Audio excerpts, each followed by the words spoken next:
नमस्कार, मैं दुपेश कुमार उड़ान आईएएस के ई लर्निंग प्लेटफॉर्म में आप सभी का स्वागत करता हूं।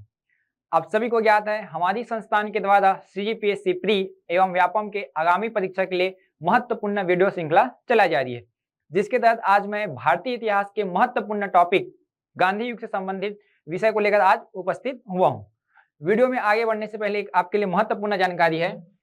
हमारी संस्थान के द्वारा सीजीपीएससी प्री 2023 को लेकर महत्वपूर्ण लाइव सेशन क्लासेस चलाई जा रही है, जो कि मुख्य रूप से 12 दिसंबर से प्रारंभ हो चुकी है, जिसके तहत छत्तीसगढ़ का आपका लाइव क्लासेस हो चुका है। सुधीर सर का हिंदी और बोल सकते हैं छत्तीसगढ़ी अर्थात भाषा की क्लासेस कंप्लीट हो चुकी है। 14 तारीख को मुख्य रूप से भूगोल का, 15 को रवि सर का मैथ एवं रीजनिंग, 16 तारीख को संतोष सर का भारतीय इतिहास और करेंट अफेयर को लेकर आकांक्षा मैडम का 17 तारीख को। आप मुख्य रूप से उड़ान के चैनल पे लाइव क्लासेस ज्वाइन कर सकते हैं और आपकी जितनी भी डाउट्स हैं उसका आप क्लासेस में आप डाउट क्लियर भी कर सकते हैं। साथ साथ आपको उस वीडियो पे एमसीक्यू पैटर्न में आपको क्वेश्चन सॉल्व करवाया जाएगा। हम बढ़ते हैं अपने आगे वीडियो की ओर। मेन जो हमारा आज का जो टॉपिक है वो है भारतीय इतिहास। भारतीय इतिहास में गांधी युग। जैसे हम पढ़ते हैं कांग्रेस का गठन, कांग्रेस का जब गठन होता है 1885 में, ठीक है, तो तब से हम कांग्रेस को 3 चरण पढ़ते हैं। एक होता है उदारवादी, एक होता है उग्रवादी और तीसरा होता है आपका गांधीवादी। मुख्य रूप से हम भारतीय इतिहास में 3 चरण में इस इतिहास को पढ़ते हैं। वहां पे उदारवादी का जो समय होता है मुख्य रूप से 1885 से लेकर 1905 का समय होता है। यहाँ पे हम देखते हैं किस प्रकार से जो भारतीय नेता थे उदारवादी चीजों का पालन करते थे। उग्रवादी के अंतर्गत 1905 से लेकर वर्ष 1919 तक ये जो समय होता है उग्रवादी का होता है। किस प्रकार से क्रांतिकारी घटनाएं होती है, किस प्रकार से बंगाल विभाजन होगा 1905 में, उसके बाद से चालू हो जाता है बंग भंग आंदोलन वगैरह।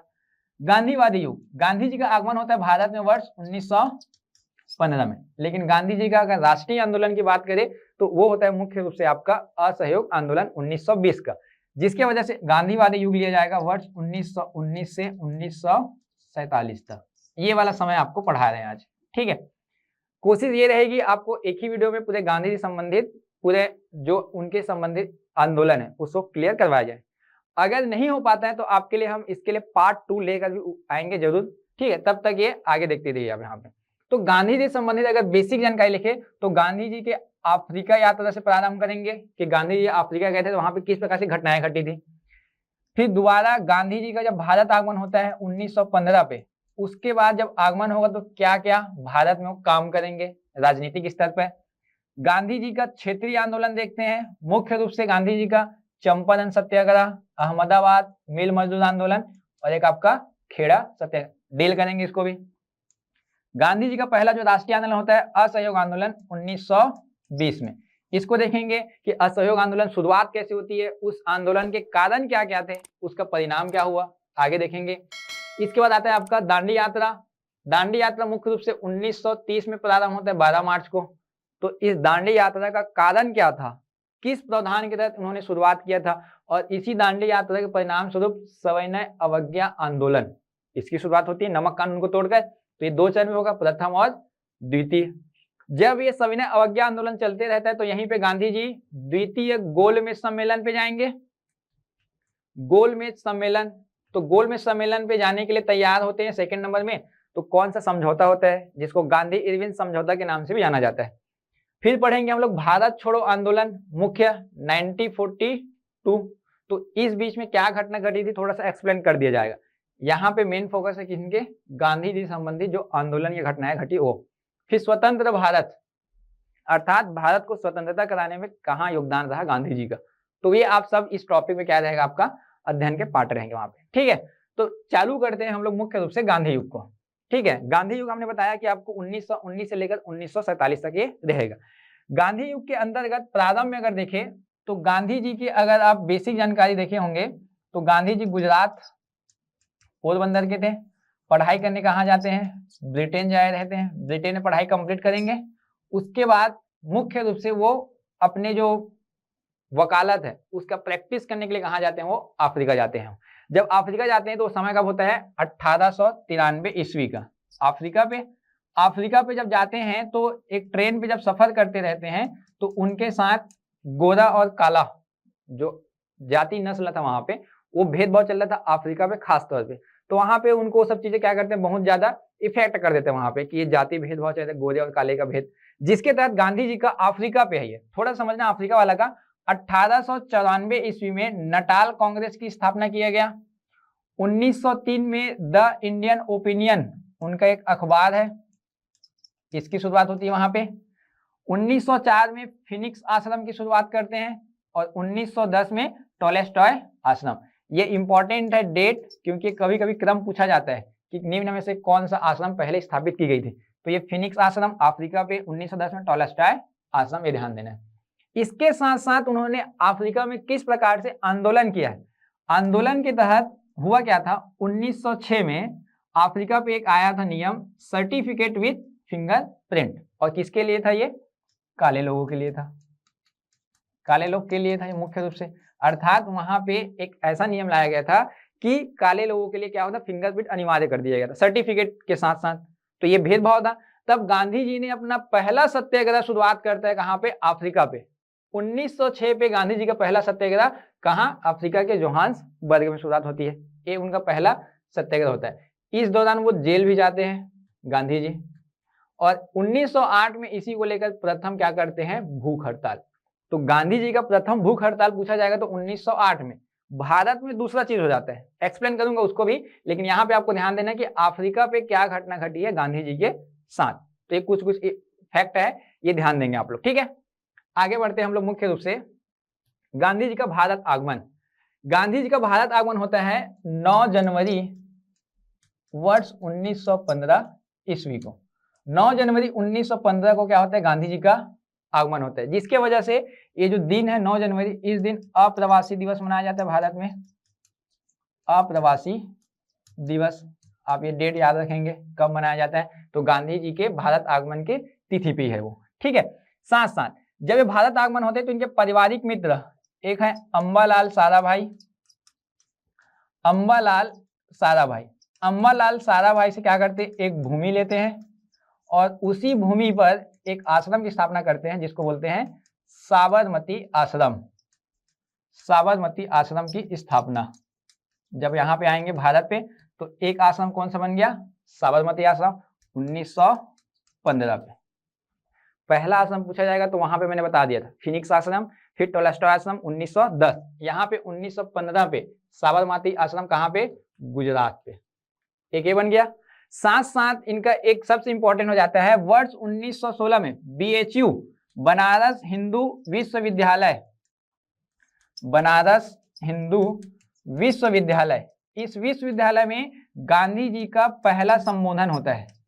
गांधी जी का पहला संबोधन जनता को किया गया एक संबोधन है यूनिवर्सिटी पे, मतलब विद्यार्थी वहां पे, ठीक है, पहला संबोधन। साथ साथ यहाँ पे एक चीज याद कर लेना, इनके राजनीतिक गुरु, गांधी जी के राजनीतिक गुरु कौन है, गोपाल कृष्ण गोखले, गोपाल कृष्ण गोखले जी हैं। ये भी कभी कभी क्वेश्चन में पूछा जाता है कि इनके राजनीतिक गुरु के नाम क्या है। तो यहाँ पे कुछ कुछ बेसिक चीजें हैं, जब गांधी जी क्या करते हैं, भारत आते हैं। तो 9 जनवरी 1915 को भारत आए हैं। तो एक चीज याद कर लेना, समझने के लिए बस, है ना, गांधी जी जब भारत आएंगे तो उनसे केक कटवाएंगे, ऐसा याद कर लेना है। केक कहने का मतलब है, स्पेलिंग समझना, CAK, ये आपको याद करने के लिए बताया हूं मैं, ठीक है ना, CAK। सी से याद करना है आपको, गांधी जी का पहला आंदोलन कौन सा, चंपारण सत्याग्रह। एक चंपारण सत्याग्रह होगा, पढ़ाऊंगा इसको भी आगे।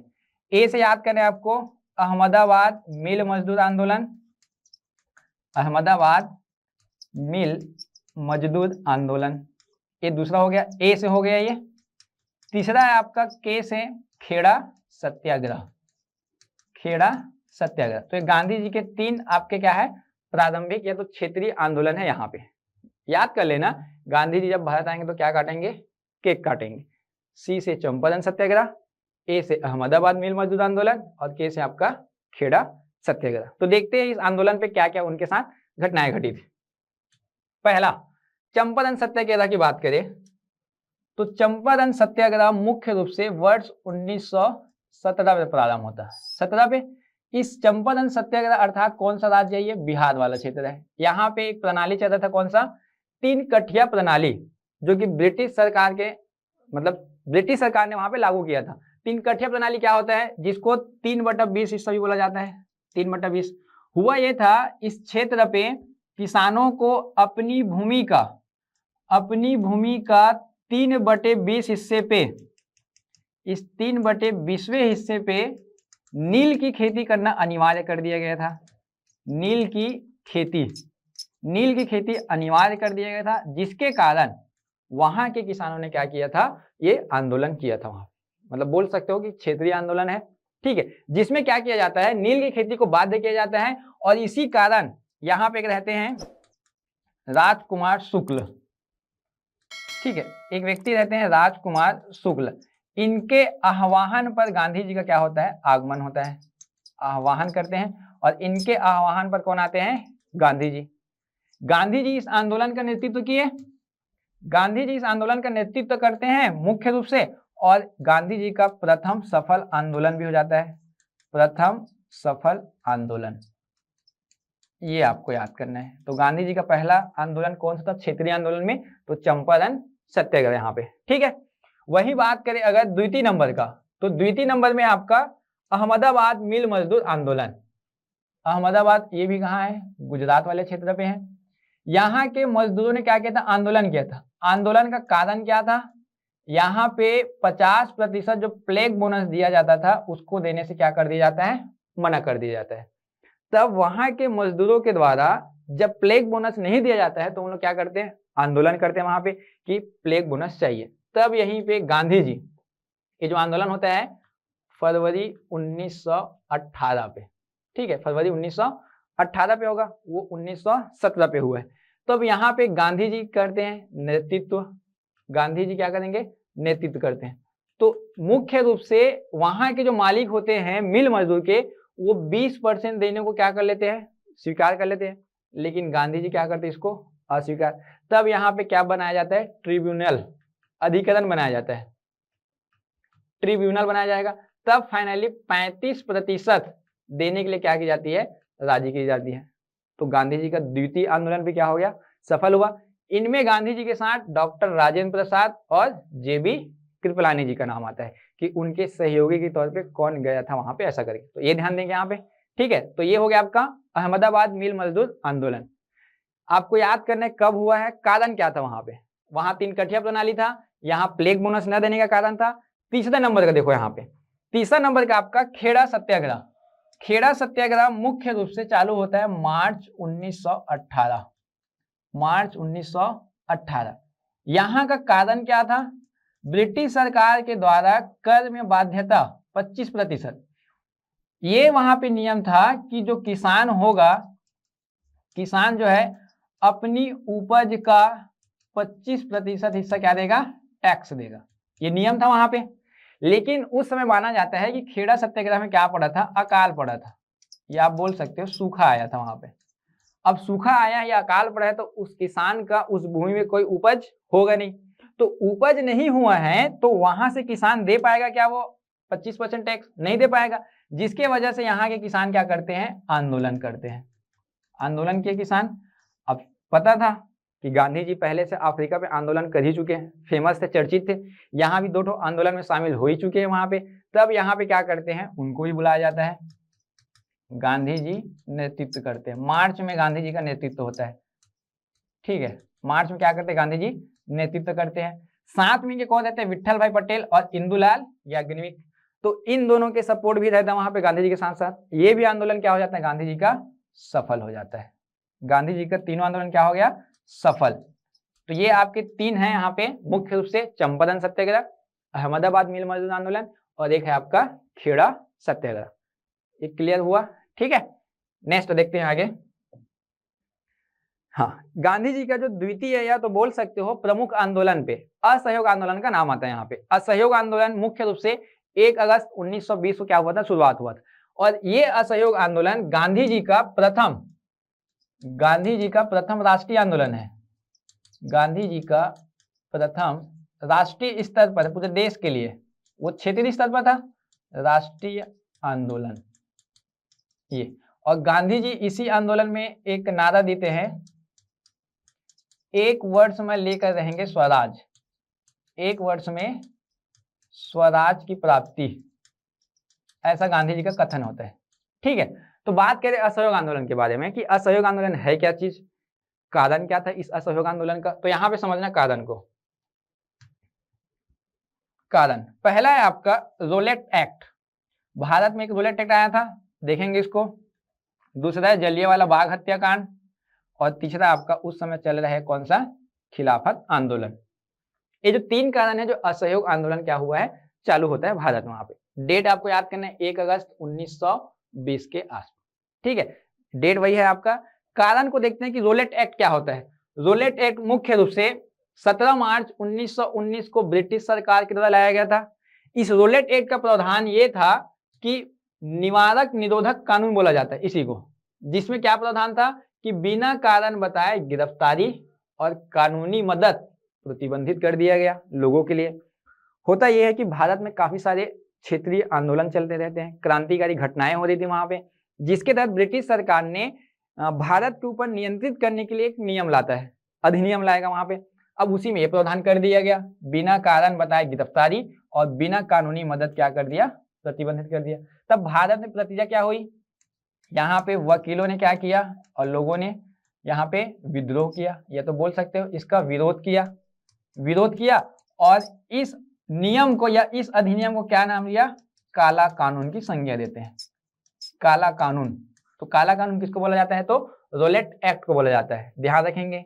इसके प्रतिक्रिया क्या होता है, देश के अलग अलग क्षेत्र पे, पूरे देश के अलग अलग क्षेत्र में कांग्रेस के द्वारा क्या किया जाता है, आंदोलन किया जाता है। छत्तीसगढ़ में भी आप पढ़ते हो कि बिलासपुर के पचरी घाट से काले वस्त्र पहनकर क्या करते हैं, विरोध किए थे उन लोग, ऐसा करके। उसी प्रकार भारत के अलग अलग क्षेत्रों से वकीलों ने, कांग्रेस के सदस्यों ने क्या किया, उसका विरोध किया। इसका परिणाम यह होता है कि मुख्य रूप से पंजाब अमृतसर वाला जो क्षेत्र है, अमृतसर से 2 वकील मुख्य रूप से गिरफ्तार होते हैं। एक का नाम है सैफुद्दीन किचलू और एक का नाम है सतपाल सिंह। इन दोनों की क्या होती है, गिरफ्तारी होती है पंजाब वाले क्षेत्र में। अब इस गिरफ्तारी के विरोध में एक सभा का आयोजन करवाया जाता है, कहां पे, जलियांवाला बाग पे।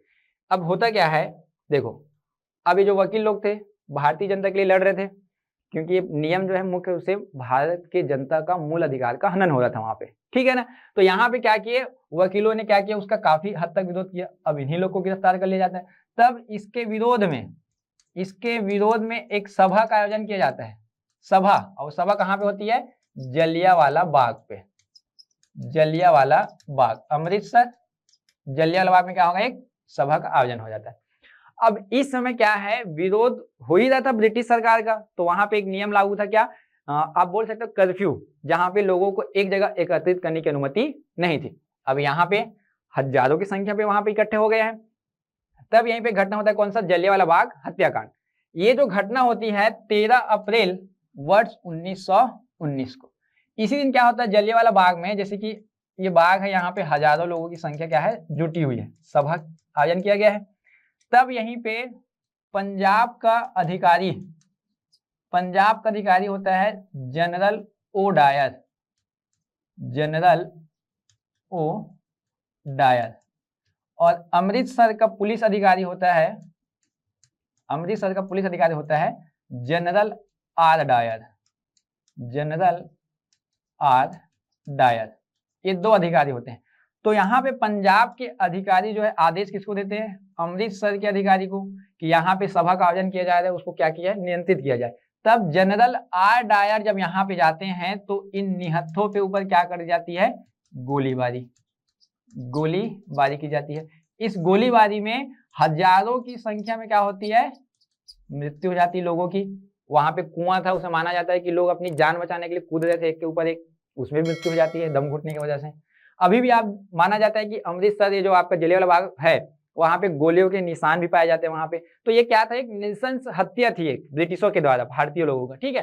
तो ये घटना क्या कहलाती है, जलियांवाला बाग हत्याकांड। ये डेट याद करना है आपको, 13 अप्रैल 1919 को। एक कारण ये हो गया इसमें मुख्य रूप से। आप नाम याद करेंगे, जनरल आर डायर, इनके द्वारा गोली चलाई गई थी। आदेश कौन दिया था? ओ डायर ने आदेश दिया था। और इसी ओ डायर की हत्या कौन करता है ब्रिटेन में? उधम सिंह, बाद में, क्योंकि उस समय छोटा रहता है तो घटना को देखे रहता है, तो बच्चा सोचता है कि मैं इसका बदला लूंगा ऐसा करे, तो ओ डायर को क्या करता है वहां पे मार देता है, ब्रिटेन जाएगा वहां पे। ठीक है, अब इसके विरोध में क्या करते हैं भारत के लोग? कुछ कुछ उपाधि का त्याग करते हैं, जैसे कि सर की उपाधि का त्याग करने वाले रविन्द्रनाथ टैगोर, जमुनालाल बजाज लोग, ये लोग क्या करते हैं मतलब मुख्य रूप से इनके विरोध में, जलियांवाला बाग हत्याकांड जो नृशंस हत्या हुई थी उसके विरोध में क्या करते हैं? अपनी उपाधि का त्याग कर देते। साथ साथ इस जलियांवाला बाग हत्याकांड के लिए एक जांच आयोग बनता है, जांच समिति बनता है, जांच समिति। और जांच समिति होता है नाम उसका हंटर आयोग। हंटर आयोग, हंटर आयोग का गठन किया गया था किसके लिए? जलियांवाला बाग हत्याकांड की जांच के लिए, जिसमें 7 सदस्य होते हैं और इस 7 सदस्य में ही 3 कौन होते हैं? भारतीय होते हैं। 3 कौन होंगे? भारतीय। और इन लोग ये निष्कर्ष निकालते हैं कि जनरल आर डायर ने क्या किया? अपनी शक्ति का दुरुपयोग किया है। शक्ति का क्या किया? दुरुपयोग किया। उसको सस्पेंड करके कहां भेज देते हैं? ब्रिटेन भेज दिया जाता है। अब देखो इतने लोगों की हत्या हुई है, बस इतना बोल दिया कि शक्ति का दुरुपयोग किया है, सस्पेंड करके कहां भेज देते हैं? ब्रिटेन भेज दिया जाता है। ब्रिटेन जाता है तो ब्रिटेन में स्वागत होता है, शेर ऐसा करके वहां पे, मतलब इतने लोगों की हत्या करके आया। तो इसी के लिए विरोध में एक समिति बनता है मदन मोहन मालवीय के अध्यक्षता पे, भारतीय लोगों का, जिसमें मुख्य रूप से गांधी जी रहेंगे, जवाहरलाल नेहरू, बहुत सारे लोग रहते हैं वहां पे, मोतीलाल नेहरू वगैरह। तो इन लोग क्या बोलते हैं? उनको फांसी की सजा की मांग करते हैं। तो ये पूरा नहीं हो पाया ये। ठीक है, एक ये कारण था असहयोग आंदोलन के कारण में। तीसरा मेन कारण मैंने बताया आपको, खिलाफत आंदोलन। अब एक खिलाफत आंदोलन मुख्य रूप से प्रारंभ कहाँ हुआ था? वर्ष 1919 में तुर्की पे। तुर्की एक देश है, वहां पे प्रारंभ हुआ था। कारण क्या था? यहाँ का एक पद होता है खलीफा, खलीफा के पद को समाप्त करना ब्रिटिश सरकार के द्वारा। फर्स्ट वर्ल्ड वार जब हुआ था तो उसके समापन के बाद वहां पे एक नियम बनाया जाता था, तुर्की का, या जो वो मुख्य रूप से अरब कंट्री मिस्र वगैरह है उसका विभाजन किया जाता था वहां पे। ठीक है, तो उसमें तुर्की का एक पद होता है, कौन सा? खलीफा का पद, उसको समाप्त किया जाता था। तब वहां के मुस्लिमों के द्वारा इसका विरोध किया गया। अब क्या है, धार्मिक रूप ले लेता है, ये मुस्लिमों के द्वारा किया जा रहा है। तो भारत में जो मुस्लिम वर्ग होगा क्या करेगा? उसका मतलब विरोध करेगा, क्योंकि वो गलत था वहां पे। तब भारत में अखिल भारतीय खिलाफत कमेटी का गठन किया जाता है अली बंधु मौलाना आजाद के द्वारा। इन सब क्या करते हैं? अखिल भारतीय खिलाफत कमेटी। अब भारत में ये सब घटनाएं भी हो रही थी, बहुत सारे, जलियांवाला बाग हत्याकांड है जैसे कि वो हत्याकांड हो गया। ठीक है, उसके अलावा बहुत सारे अधिनियम लाया गया था भारत के लिए। तो अब देखो यहाँ पे इंडिया है एक तो, और यहाँ पे तुर्की। ठीक है, अब इन दोनों का दुश्मन कौन है? ईस्ट इंडिया कंपनी, या मैं बोलूं कौन? ब्रिटेन। तो इसके विरोध में काम कौन करेगा? भारत और तुर्की दोनों मिलकर करना चाहेगा। तब 23 नवंबर वर्ष 1919 को इसका अध्यक्षता कौन करते हैं? गांधी जी। गांधी जी क्या करते हैं? भारत में इसका मेन नेतृत्व करता होते हैं गांधी जी, क्योंकि गांधी जी काफी सारे आंदोलन का नेतृत्व कर चुके थे। ठीक है, तब 10 अगस्त 1920 को एक सेवर्स की संधि होती है, जिसके तहत तुर्की का क्या हो जाता है? विभाजन हो जाता है। इसी 10 अगस्त के बाद मुख्य रूप से ये शामिल किसमें हो जाता है? भारत में असहयोग आंदोलन से। क्योंकि ये जो असहयोग आंदोलन था हमारे यहाँ कब चालू हुआ था? 1 अगस्त 1920 को। संधि कब हुआ? 10 अगस्त 1920 को। तो 10 अगस्त 1920 को क्या हो गया? वो खिलाफत आंदोलन भारत में असहयोग आंदोलन के साथ साथ चलने लग गया। तो मैंने आपको कारण बताया था कि असहयोग आंदोलन के कारण क्या क्या है? रोलेट एक्ट, जलियांवाला बाग हत्याकांड और एक आपका खिलाफत आंदोलन। इन्हीं तीनों कारणों की वजह से भारत की राजनीति में शुरुआत होती कौन सा? असहयोग आंदोलन। अब समझते हैं असहयोग आंदोलन के दौरान क्या क्या घटनाएं होती है। मैंने कारण एक्सप्लेन कर दिया, अब उसका देखते हैं कि इसमें क्या क्या काम हुआ है। तो इसमें 2 प्रकार से पढ़ते हैं। एक यहाँ पे है रचनात्मक कार्य। किस प्रकार से रचनात्मक कार्य हुए? जैसे कि भारत में राष्ट्रीय विद्यालय की स्थापना, नाम से पता चल रहा है असहयोग, अर्थात ब्रिटिश सरकार का किसी भी प्रकार से प्रशासनिक काम में कोई सहयोग नहीं देना है। तो यहाँ पे ब्रिटिश विद्यालय को छोड़ क्या बनाया गया, राष्ट्रीय विद्यालय की स्थापना की गई। देश के अलग अलग क्षेत्रों पे शासन को चलाने के लिए क्षेत्रीय स्तर पर पंचायतों का गठन किया गया। स्वदेशी वस्तुओं के लिए खादी वस्तुओं का प्रचार प्रसार किया गया। आप छत्तीसगढ़ में पढ़ते हो खादी वस्तुओं का प्रचार प्रसार। हिंदू मुस्लिम में क्या किया, एकता के लिए अलग अलग कार्य किए गए। अब देखो यहीं पे हिंदू मुस्लिम एकता अर्थात खिलाफत आंदोलन को हमने शामिल किया था इसमें, जिसकी वजह से हिंदू मुस्लिम एकता में, जैसे कि आप पढ़ेंगे कि जो मस्जिद होता है उस मस्जिद पे मुख्य रूप से श्रद्धानंद, स्वामी श्रद्धानंद ने क्या किया था, लोगों को संबोधित किया था। आप पढ़ेंगे जो मुस्लिम वर्ग होता है वो अमृतसर के स्वर्ण मंदिर में जाते हैं, ऐसा मतलब हिंदू मुस्लिम में भाईचारा वहां पे चल रहा है वहां पे, ठीक है। तो ये काम हुआ है। वही नकारात्मक पे क्या होता है, उपाधियों का त्याग। अब उपाधि के त्याग में आप एक पढ़ते हो गांधी जी का। गांधी जी को एक उपाधि दी गई थी, केसर ए हिंद। केसर ए हिंद। फर्स्ट वर्ल्ड वॉर में लोगों को शांत करने के लिए, भारतीयों को शांत रखने के लिए एक उपाधि दिया गया था, कौन सा, केसर हिंद। इसका त्याग कर देते हैं। सरकारी पदों का काफी लोग त्याग कर देते हैं अलग अलग। न्यायालय का अर्थात वकालत का त्याग कर लेते हैं काफी लोग। मोतीलाल नेहरू, CR दास, इन लोग क्या करते हैं, वकालत का त्याग कर देते हैं। विदेशी वस्तुओं का क्या किया जाता है, बहिष्कार किया जाता है यहाँ पे। तो ऐसे क्या है, काफी सारे कार्य हुए थे यहाँ पे, मुख्य रूप से किसमें, असहयोग आंदोलन के दौरान। असहयोग आंदोलन पूरे देश में क्या था, पूरी तरह से सक्रिय हो चुका था। अलग अलग क्षेत्र में अलग अलग काम हो रहे थे। तब ये अपने चरम पे था, तो मुख्य रूप से ये आंदोलन क्या हो जाता है, हिंसात्मक हो जाता है। कैसा हो जाता है ये, हिंसात्मक। जब आंदोलन होते रहता है, तो चौरा चौरी जो क्षेत्र है उत्तर प्रदेश गोरखपुर वाले हिस्से पे, तो वहां पे क्या होता है, एक पुलिस स्टेशन रहता है। उस पुलिस स्टेशन को आंदोलनकारी के द्वारा आग लगा दी जाती है। आंदोलनकारी क्या कर देते हैं, इस पुलिस स्टेशन को आग लगा देते हैं।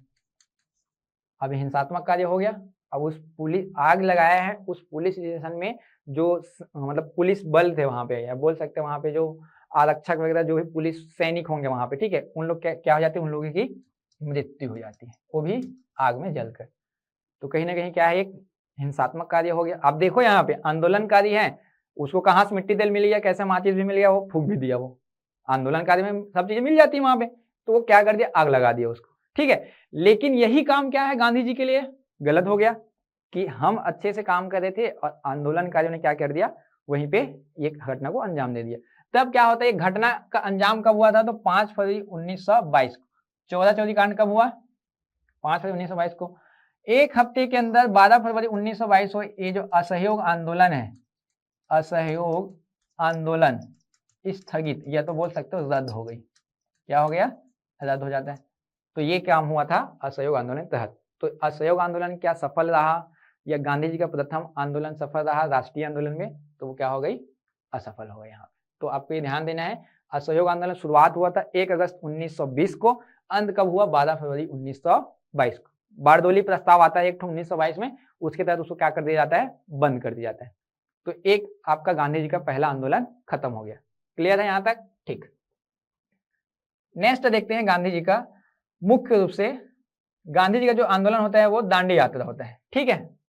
इसके बाद अगर बात करें तब मुख्यतः गांधी जी, लेकिन इस बीच में क्या क्या घटनाएं घटी समझना। इस बीच में क्या होता है, गया अधिवेशन होता है कांग्रेस का वर्ष 1922। अध्यक्ष कौन होते हैं, CR दास।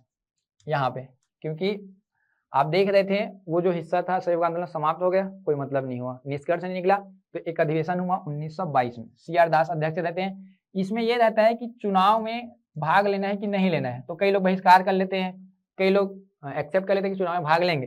तब उसी मध्य विवादित हो जाता है, तो मोतीलाल नेहरू और CR दास, इन लोग क्या करते हैं, एक अलग से पार्टी बनाते हैं, कौन सा, स्वराज पार्टी। ये होता है जनवरी 1923 पे। थोड़ा सा बता रहा हूं, हमको गांधी पढ़ना है मैंने वहां पे, ठीक है। उसके बाद भारत में वर्ष 1927 घोषणा होती है किसका, साइमन कमीशन का घोषणा हुई है 27 पे, ठीक है। और आगमन कब होता है, 3 फरवरी 1928 को प्रथम आगमन, ठीक है। प्रथम आगमन होता है तो असफल हो जाता है। द्वितीय आगमन कब होता है? वर्ष 1929 को। तो 2 बार आता है क्या आपका साइमन कमीशन। और इस साइमन कमीशन का विरोध भी किया गया था, साइमन गो बैक का नारा भी लगाया था। और जब साइमन कमीशन जब आता है तो इसी दौरान लाला लाजपत राय का सैंडर्स की लाठी से लगकर क्या हो जाती है, उनकी मृत्यु हो जाती है। तो वो कहानी अलग से आपका, ठीक है। फिर जब ये असफल हो जाता है तो इन लोगों को टारगेट दिया जाता है, तो एक नेहरू रिपोर्ट तैयार किया जाता है। इसके अध्यक्ष कौन होते हैं? मोतीलाल नेहरू। मोतीलाल नेहरू क्या होते हैं? नेहरू रिपोर्ट जो जारी करे तो उसके अध्यक्ष होते हैं। ये भी क्या हो जाता है? असफल हो जाता है। फिर असफल होता है तो फाइनली एक अधिवेशन होता है, कौन सा? लाहौर अधिवेशन, वर्ष 1929 में। तो इसको थोड़ा सा समझ लेते हैं हम लोग लाहौर अधिवेशन को। लाहौर अधिवेशन ये हुआ था 31 दिसंबर वर्ष 1929 को। और इस अधिवेशन की अध्यक्षता कौन करते हैं? अब आ जाते हैं युवा जवाहरलाल नेहरू। अभी तक मोतीलाल नेहरू आप पढ़ रहे थे, अब कौन आ गए? जवाहरलाल नेहरू। तो 1929 के अधिवेशन कौन किया था अध्यक्षता? जवाहरलाल नेहरू किए थे। इसमें क्या घोषणा होती है? सबसे इंपॉर्टेंट घोषणा होती है क्या? पूर्ण स्वराज की प्राप्ति। पूर्ण स्वराज की प्राप्ति, ये सबसे मेन घोषणा था यहाँ पे। इसमें मुख्य रूप से क्या किया गया? पहली बार घोषणा किया गया, तब हम लोग मनाते हैं 26 जनवरी 1930 को प्रथम स्वतंत्रता दिवस, ये मनाया गया।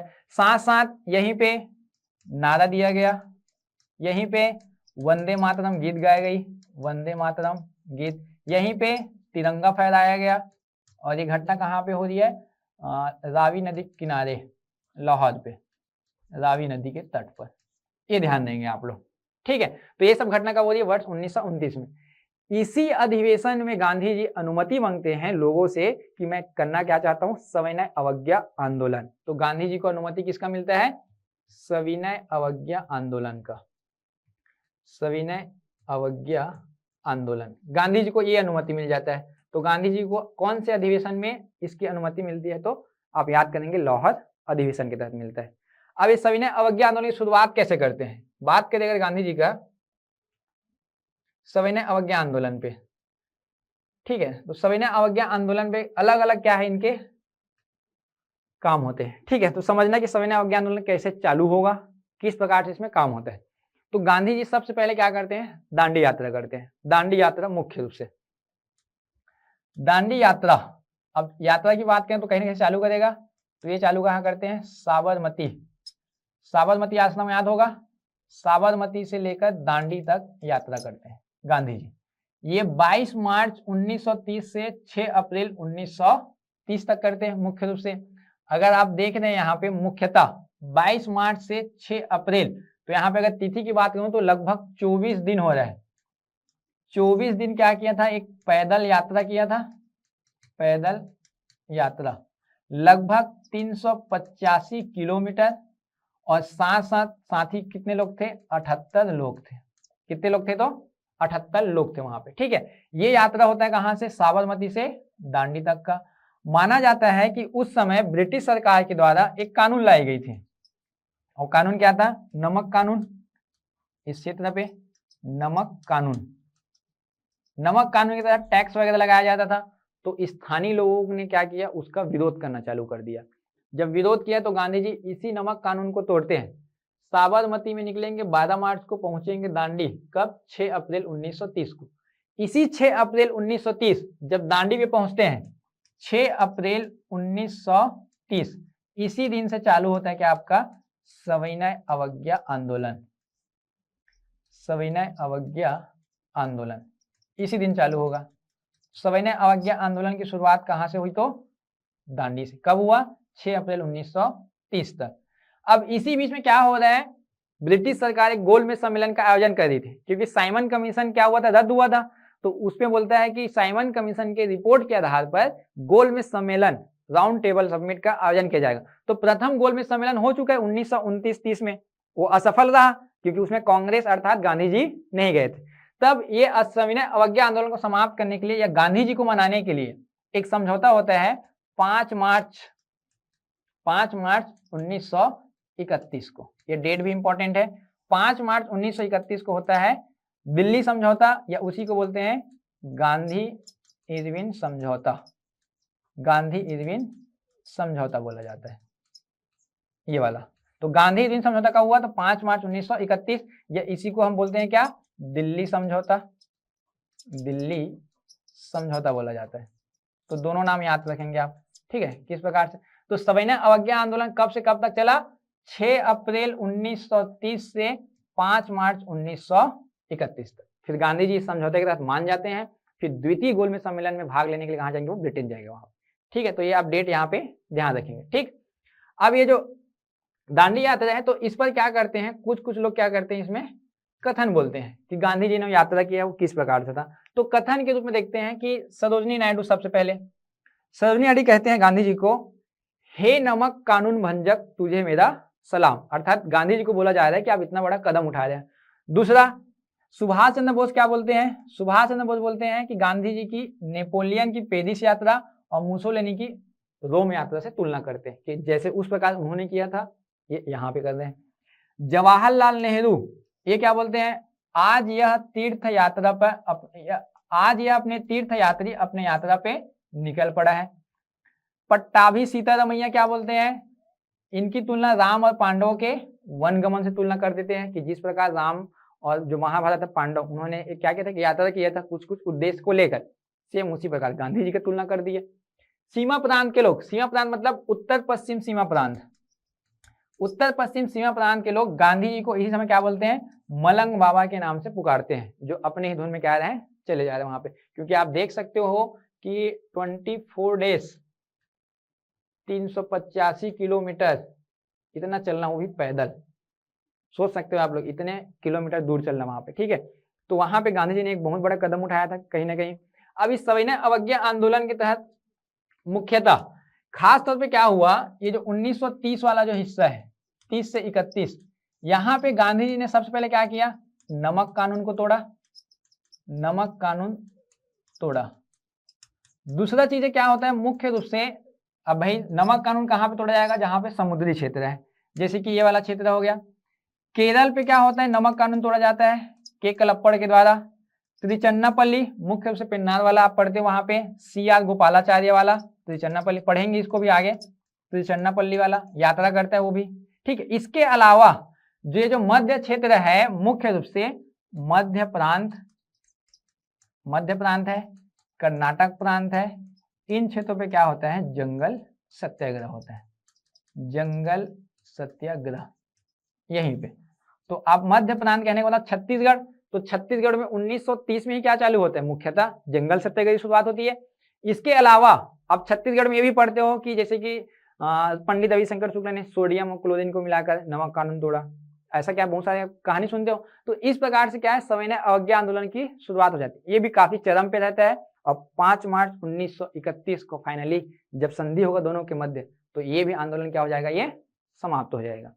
ये जो आपका मेन अभी तक मैं बताया हूं, ये सविनय अवज्ञा आंदोलन के दौरान है, सविनय अवज्ञा आंदोलन के दौरान हम यहां पहुंचे अभी गांधी जी के आंदोलन के संबंधित में। कोशिश ये रहेगी कि अगला वीडियो में हम ये जो 3 जो बचे हैं, सविनय अवज्ञा आंदोलन, भारत छोड़ो आंदोलन और उनके अन्य योगदान, तो हम अगले वीडियो में कोशिश करेंगे कि आपको पूरा कंप्लीट करवा दे। साथ साथ उस वीडियो का कंप्लीट क्या कराएंगे, आपके लिए MCQ श्रृंखला भी उपलब्ध करवा दिया जाएगा। तब तक आप हमारे वीडियो में बने रहिएगा, लाइक शेयर और सब्सक्राइब जरूर कीजिएगा। धन्यवाद।